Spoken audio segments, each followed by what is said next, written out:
Public voice Patiala ਦੇਖ ਰਹੇ ਦਰਸ਼ਕਾਂ ਨੂੰ ਪਿਆਰ ਭਰੀ ਸਤਿ ਸ਼੍ਰੀ ਅਕਾਲ। ਮੈਂ ਬਿੰਦੂ ਸ਼ਰਮਾ। 2022 ਦੀਆਂ ਵਿਧਾਨ ਸਭਾ ਚੋਣਾਂ ਜਿੱਥੇ ਸਿਆਸਤ ਭਖ ਚੁੱਕੀ ਹੈ ਉੱਥੇ ਹੀ ਜਿਹੜੀ ਪਾਰਟੀਆਂ ਨੇ ਸਾਰੀ ਪਾਰਟੀਆਂ ਨੇ ਆਪਣੇ ਵੱਲੋਂ ਕੈਂਡੀਡੇਟ ਜਿੰਨੇ ਵੀ ਸੀਗੇ ਮੈਦਾਨ 'ਚ ਉਤਾਰ ਦਿੱਤੇ ਨੇ।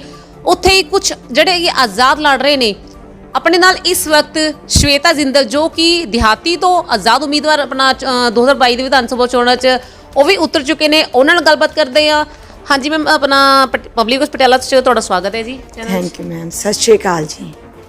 मैम 2022 की विधान सभा चोणां दी हुण इस समय जो हुण बहुत लोग अपना कई आज़ाद भी लड़ रहे हैं जिथे कि कुछ कैंडीडेट जिहड़े कि बहुत तगड़े तगड़े बैठे हुए ने, तां तुसीं की सोच के मतलब आज़ाद उम्मीदवार तुसीं किवें आए हो? मतलब मैम मैं पहले तो लोगों की ये धारणा सब तो पहला तोड़ना चाहती हाँ कि राजा का बेटा ही राजा बनेगा। जिहड़ा साडे पिछले 75 सालों तो यही सोच चली आ रही है भी राजा का बेटा ही राजा बनेगा, यह बिल्कुल गलत है। हुण समा बदल चुका है। हुण सानू सारियां नू मैं यही मैसेज देण लई चोण लड़ रही हाँ कि हुण जिहड़ा योग है जिहड़ा हकदार है वही राजा बनेगा। यही सोच नू बदलण लई मैं इलैक्शन दे विच आई हाँ। इस तो पहला तुसी की करदे सीगे? मैम इस तो पहला मैं गवर्नमेंट टीचर सी।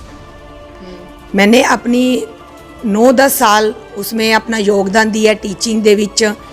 ते तुसी सारे लोग मेरे काम तो किते भी पूछ सकते हो, सारे लोग मेरे काम तो सैटिस्फाई हैं। सारे बच्चे मैनू प्यार करते हैं। जिथे जिथे भी मैंने काम किया है पूरी ईमानदारी नाल किया है। तो हुण इस फील्ड विच भी मैं अपनी सेवा पूरी ईमानदारी नाल देवांगी।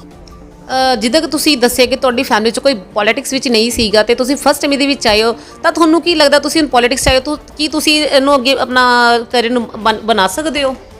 देखो जी, यह तो लोगों का अगर प्यार मिलेगा तो मैं अपना कैरियर, अगर वो मेरे को काबिल समझेंगे, मुझे चुनेंगे तो मैं इधर उनको ज़रूर अपनी सेवाएं दूंगी। बाकी जी किसी नू तो पहल करनी ही पैनी है। जदों लोग यह मैंटैलिटी छोड़ेंगे कि ये राजनीति में भी आम बंदा नहीं आ सकता, सानू यह मिथ लोगों की तोड़नी है। सानू आगे बढ़ना है। आजकल की जिहड़ी पढ़ी लिखी यूथ है जदों वह आगे आएगी ताही साडा देश खुशहाल बनेगा। जे असी सारे यही सोची जाइए भी जड़ी पहले पार्टियां आ रही हैं सानू ये जितन नहीं देंगी, अगर साडी यही सोच रही तो असी अपने देश का अपने राज का कुछ भी भला नहीं कर सकते। क्योंकि यह पार्टियां जड़ी हैं सिर्फ लुटन लई हैं। असी सारे इस बात नू जानते हैं, चंगी तरह जानते हैं कि ये साडी भलाई दे लई कुछ भी नहीं कर रही। जिहड़ा ये सानू दसदी है मैनीफेस्टो दसदी है, अज तक इन्हां ने कोई भी मैनीफेस्टो के उत्ते काम नहीं किया, ना ही समाज की भलाई की है, ना ही साडी यूथ दे लई कोई नौकरी का कोई प्लैन है। सारे लोग बेरोज़गार हैं, सारे यूथ साडा नशियां दे वल जा रहा है। मौजूदा सरकार कुछ नहीं कर रही। मैं अपने आम लोगों को, अपने दर्शकों को ये मैसेज देना चाहूँगी भी ये जिहड़ी मौजूदा पार्टियां हैं अपनी सोच बदलो। इन्हां नूं कोई भी बंदा वोट ना देवे, चाहे मैनू तुसी पाओ ना पाओ, बट इन्हां नूं तुसी वोट ना पाओ। जे तुसी अपने बच्चों का फ्यूचर बनाना चाहते हो इन्हां पार्टियां तो बचो, क्योंकि ये 75 सालों तो राज करती आ रही हैं। तो साडे लई कुछ भी नवा नहीं लैके आई। इन्हां ने सिर्फ साडे लोकां दा शोषण किया है ते अपने खजाने भरे हैं। साडे वास्ते इन्हां दे खजाने हमेशा ही खाली सीगे ते हमेशा ही खाली रहणगे। इन्हां नूं सानू कुछ नहीं देना। जे तुसी कोई पढ़ा लिखिया योग उम्मीदवार चुनोगे वही अपने राज की दिशा नूं बदल सकेगा। तुसी अपनी सोच समझ नाल उसी योग उम्मीदवार नूं चुनो। इन्हां सत्ताधारियां पार्टियां तो बचो। गल करिए जे मैनीफेस्टो दी, तुसीं कह रहे हो जिहड़ी होर पार्टी हैगी उन्हें मैनीफेस्टो कुछ नहीं है, तुहाडे अपने की मैनीफेस्टो है? मेरा जी, मैं सब तो ज़्यादा पहले मैं यह देखा जी कि समाज दे विच बेरोज़गारी की समस्या सब तो वध है। ताही साडे पंजाब दे जिहड़े यूथ है वो नशियां दे वल जा रहा है, क्योंकि उन्हां नूं अपनी डिग्रियां दे अनुसार काम नहीं मिल रहा। उन्हां दे सिर ते टेंशन पै गई है भी इन्नी वड्डियां डिग्रियां होने के बावजूद सानू कोई काम नहीं मिल रहा। मैंने जी अपने पर्सनल एक्सपीरियंस नाल कई देखे हैं, कई मुंडे कुड़ियां वेखे हैं जिहड़े कि बेचारे जिन्हां दे कोल इंजीनियरिंग की डिग्री है और वो झाड़ू पोचे का काम कर रहे हैं। मैंने यही बेरोज़गारी नूं खत्म करन लई जी सब तो पहला मैं 4 मल्टीनैशनल कंपनियां अपने हलके दे विच खोलांगी ਤਾਂ ਜੋ ਮੇਰੇ ਇਲਾਕੇ ਦੇ ਵਾਸੀ ਜਿਹੜੇ ਲੋਕ ਹੈ ਕਾਮਨ ਮੈਨ ਹੈ ਜਿਹੜਾ 10-12 ਹਜ਼ਾਰ ਰੁਪਏ ਮਹੀਨਾ ਕਮਾ ਰਿਹਾ ਹੈ ਉਹਨੂੰ 50,000 ਤੋਂ 70,000 ਮਹੀਨਾ ਉਹ ਕਮਾ ਸਕੇ ਕਿਉਂਕਿ ਜਿਹੜੀ ਵੀ ਇਹ ਜੀ ਮਲਟੀਨੈਸ਼ਨਲ ਕੰਪਨੀ ਹੈ ਜਿਹੜੀ ਵੀ ਹੁਣ ਵੀ ਲੱਗੀ ਹੋਈ ਹੈ ਸਾਡੇ ਦੇਸ਼ ਦੇ ਵਿੱਚ ਤੁਸੀਂ ਉਹਨਾਂ ਦੇ ਵਿੱਚ ਜਾ ਕੇ ਵੇਖ ਸਕਦੇ ਹੋ ਕਿ ਉਹ ਆਪਣੇ ਵਰਕਰਾਂ ਨੂੰ 50,000 ਤੋਂ 70,000 ਸਾਰੀ ਕੰਪਨੀਆਂ ਦੇ ਰਹੀ ਹੈ ਇਸ ਲਈ ਮੈंने ਮਲਟੀਨੈਸ਼ਨਲ ਕੰਪਨੀਆਂ ਖੋਲ੍ਹਣ ਦਾ वादा तुहानू कीता है ते यह कोई जी औखा काम नहीं है कई लोग कह देंगे हैं भी ये कोई नहीं लगा पाएगा जिहड़ा ये कह रही है मगर तुसी ये सोचो कोई भी बिजनेसमैन है कोई भी बंदा अपने काम नू आगे वधाना चाहुंदा है मैं तुहानू ये भी एक्सप्लेन करदी हाँ कोई क्यों नहीं वो पहले मल्टीनैशनल कंपनियां आगे क्यों नहीं वध रही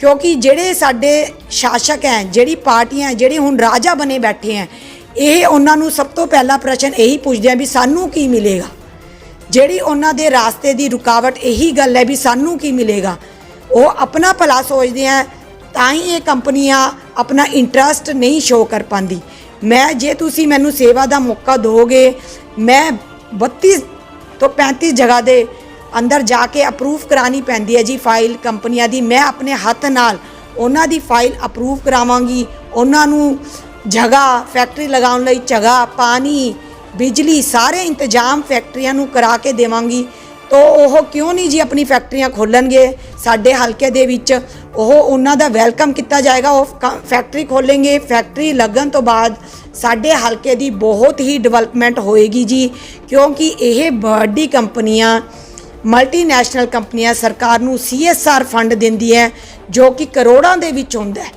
ਉਹ ਫੰਡ ਪ੍ਰਾਪਤ ਕਰਕੇ ਜੀ ਮੈਂ ਸਰਕਾਰ ਦੇ ਜਿਹੜੇ ਖਜ਼ਾਨੇ ਸਾਡੀ ਫਾਈਨੈਂਸ ਮਿਨਿਸਟਰ ਹਮੇਸ਼ਾ ਬੋਲਦੇ ਹਨ ਜੀ ਸਾਡਾ ਖਜ਼ਾਨੇ ਦੇ ਵਿੱਚ ਕੋਈ ਪੈਸਾ ਨਹੀਂ ਹੈ ਮੈਂ ਉਹਨਾਂ ਤੋਂ ਜੀ ਕੋਈ ਪੈਸਾ ਨਹੀਂ ਲੈਣਾ ਮੈਂ ਆਪਣੇ ਹਲਕੇ ਦੇ ਜਿਹੜੇ ਆਪਣੇ ਕਿੱਤੇ ਵਾਅਦੇ ਹੈ ਇਹਨਾਂ ਨੂੰ ਇਹ CSR ਫੰਡ ਦੇ ਵਿੱਚ ਪੂਰੇ ਕਰਾਂਗੀ ਜਿਹੜੇ ਕਰੋੜਾਂ ਦੇ CSR ਫੰਡ ਪ੍ਰਾਪਤ ਹੋਣਗੇ ਉਹਨਾਂ ਦੇ ਨਾਲ ਹੀ ਮੈਂ ਉਹਨਾਂ ਦੀ ਵਰਤੋਂ ਕਰਕੇ ਇੰਜੀਨੀਅਰਿੰਗ ਕਾਲਜ ਹਸਪਤਾਲ ਬੱਚਿਆਂ ਨੂੰ ਫ੍ਰੀ ਮੋਬਾਈਲ फ्री वाईफाई सुविधा ये सारी प्रोवाइड कराऊंगी ਤੁਹਾਡਾ ਏਜੰਡਾ ਕੀ ਤੇ ਕੀ ਤੁਹਾਡੀ ਦਾਅਵੇਦਾਰੀ ਹੈ ਤੇ ਜਿਹੜੀ ਤੁਹਾਡੀ ਦਾਅਵੇਦਾਰੀ ਹੈਗੀ ਇਹਨੂੰ ਪੂਰਾ ਕਿਵੇਂ ਕਰੋਗੇ ਤੁਸੀਂ ਇਹਨੂੰ ਜੀ ਮੈਂ ਇੱਕ ਤਾਂ ਮੈਂ MA B.Ed ਹਾਂ ਜੀ ਮੈਂ ਪੂਰੀ ਪੜ੍ਹੀ ਲਿਖੀ ਹਾਂ ਮੈਨੂੰ ਸਾਰੀ ਗੱਲਾਂ ਦਾ ਪਤਾ ਹੈ ਜੀ ਕੰਮ ਕਰਾਣੇ ਕੋਈ ਵੀ ਔਖੇ ਨਹੀਂ ਹੁੰਦੇ ਬਟ ਜਿਹੜਾ ਲਾਲਚ ਹੁੰਦਾ ਉਹ ਕੰਮਾਂ ਦੇ ਵਿੱਚ ਦੀ ਰੁਕਾਵਟ ਮੇਨ ਹੈ ਲਾਲਚ ਜਿਹੜੀ ਮੌਜੂਦਾ ਸਰਕਾਰ ਹੈ ਉਹਨਾਂ ਦਾ ਲਾਲਚ ਹੀ ਹੈ ਜੀ ਜਿਹੜਾ ਉਹ ਡਿਵੈਲਪਮੈਂਟ ਨਹੀਂ ਕਰ ਰਹੇ हर एक चीज़ का एक सिस्टम होंदा है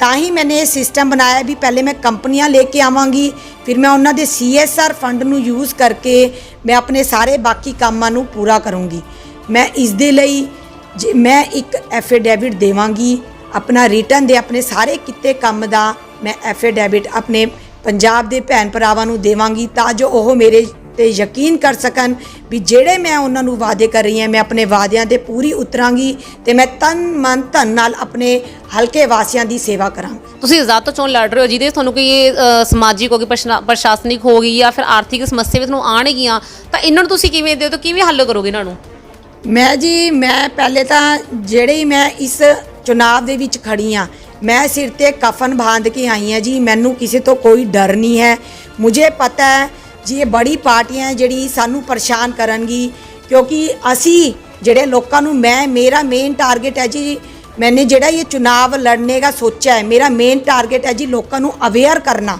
उन्हां नू जगाना कि वो अपने फ्यूचर अपने जिहड़े बच्चे हैं उन्हां बारे सोचें वो थोड़े जे लालच दे विच आके इन्हां नू वोट ना पाण ਤਾਂ ਜੋ ਇਹ ਉਹਨਾਂ ਦਾ ਸ਼ੋਸ਼ਣ ਉਹਨਾਂ ਦਾ ਫਿਊਚਰ ਬਚ ਸਕੇ ਜੀ ਮੈਂ ਉਹਨਾਂ ਨੂੰ ਮੇਨ ਤਾਂ ਮੇਰਾ ਇੱਥੇ ਚਾਹੇ ਮੈਂ ਜਿੱਤੂ ਨਾ ਜਿੱਤੂ ਮੇਨ ਮੇਰਾ ਟਾਰਗੇਟ ਹੈ ਜੀ ਉਹਨਾਂ ਨੂੰ ਅਵੇਅਰ ਕਰਨਾ ਆਪਣੇ ਭੋਲੇ ਭਾਲੇ ਪੰਜਾਬ ਦੇ ਵਾਸੀਆਂ ਨੂੰ ਅਵੇਅਰ ਕਰਨਾ ਜਿਹੜੀ ਇਹ ਮੌਜੂਦਾ ਮੇਨ ਪਾਰਟੀਆਂ ਜੀ ਇਹ ਸਾਰੀ ਇੱਕੋ ਹੀ ਥਾਲੀ ਦੇ ਚੱਟੇ ਬੱਟੇ ਹੈ ਹੁਣ ਅਸੀਂ ਪਿਛਲੇ 2 ਮਹੀਨਿਆਂ ਤੋਂ ਸਾਰੇ ਵੇਖ ਰਹੇ ਹਾਂ ਵੀ ਇੱਕ ਪਾਰਟੀ ਦਾ ਮੈਂਬਰ ਦੂਜੀ ਪਾਰਟੀ ਦੇ ਵਿੱਚ ਸ਼ਾਮਿਲ ਹੋ ਰਿਹਾ ਦੂਜੀ ਪਾਰਟੀ ਦਾ ਆਪਣੀ ਪਾਰਟੀ ਨੂੰ ਛੋੜ ਕੇ ਤੀਜੀ ਪਾਰਟੀ ਦੇ ਤੇ ਕਾਂਗਰਸ ਦੇ ਸਾਡੇ ਮੁੱਖ ਮੰਤਰੀ ਜੀ ਨੇ ਤੇ ਆਪਣੀ ਪਾਰਟੀ ਕਾਂਗਰਸ ਤੋਂ ਹੀ ਪਾਰਟੀ ਛੱਡ ਦਿੱਤੀ ਹੈ ਔਰ ਕੇਜਰੀਵਾਲ ਜੀ ਜਿਹੜੇ ਦਿੱਲੀ ਤੋਂ ਆਏ ਹੈ ਇਹ ਸਾਡੇ ਲਈ ਕੀ ਲਾਏ ਹੈ एक खिचड़ी पका के सारी पार्टियां दी खिचड़ी बना के इन्होंने सानू पेश की है लो जी खाओ ਭੋਲੇ ਭਾਲੇ ਲੋਕਾਂ ਨੂੰ ਇਹ ਪਾਗਲ ਬਣਾ ਰਹੇ ਹੈ। ਜਦੋਂ ਬੰਦੇ ਉਹੀ ਹਨ ਜੀ ਸਾਰੇ, ਤਾਂ ਉਹਨਾਂ ਦੀ ਸੋਚ ਵੀ ਉਹੀ ਹੈ, ਤਾਂ ਸਾਨੂੰ ਨਵਾਂ ਕੀ ਮਿਲ ਰਿਹਾ ਹੈ? ਜਿਹੜਾ ਅਸੀਂ ਉਹਨਾਂ ਨੂੰ ਚੁਣੀਏ, ਸਾਨੂੰ ਕੀ ਨਵਾਂ ਦੇ ਰਹੇ ਹੈ? ਉਹ ਜਿਹੜੇ ਦਿੱਲੀ ਤੋਂ ਇੱਥੇ ਆ ਰਹੇ ਹੈ, ਮੈਂ ਉਹਨਾਂ ਨੂੰ ਸਵਾਲ ਪੁੱਛਣਾ ਚਾਹੁੰਦੀ ਹਾਂ ਕਿ ਕਿਆ ਉਹਨਾਂ ਨੇ ਦਿੱਲੀ ਦੇ ਵਿੱਚ ਬੇਰੋਜ਼ਗਾਰੀ ਦੂਰ ਕਰਤੀ? ਕਿਆ ਦਿੱਲੀ ਦੇ ਵਿੱਚ ਕ੍ਰਾਈਮ ਖਤਮ ਹੋ ਗਿਆ? ਕਿ ਸਾਡੇ ਪੰਜਾਬੀਆਂ ਦਾ ਧੂਆਂ ਉਹਨਾਂ ਦੀ ਦਿੱਲੀ ਦੇ ਵਿੱਚ ਵੜਦਾ, ਉਹਨਾਂ ਨੂੰ ਬਹੁਤ ਪਰੇਸ਼ਾਨੀ ਹੁੰਦੀ ਹੈ। ਹੁਣ ਉਹ ਪੰਜਾਬ ਦੇ ਵਿੱਚ ਆਏਂਗੇ, ਉਹਨਾਂ ਨੂੰ ਕੋਈ ਪਰੇਸ਼ਾਨੀ ਨਹੀਂ ਹੋਏਗੀ ਜੀ। ਮੈਂ ਕੇਜਰੀਵਾਲ ਜੀ ਨੂੰ ਇਹ ਸਵਾਲ ਕਰਨਾ ਚਾਹੁੰਦੀ ਹਾਂ ਜੀ।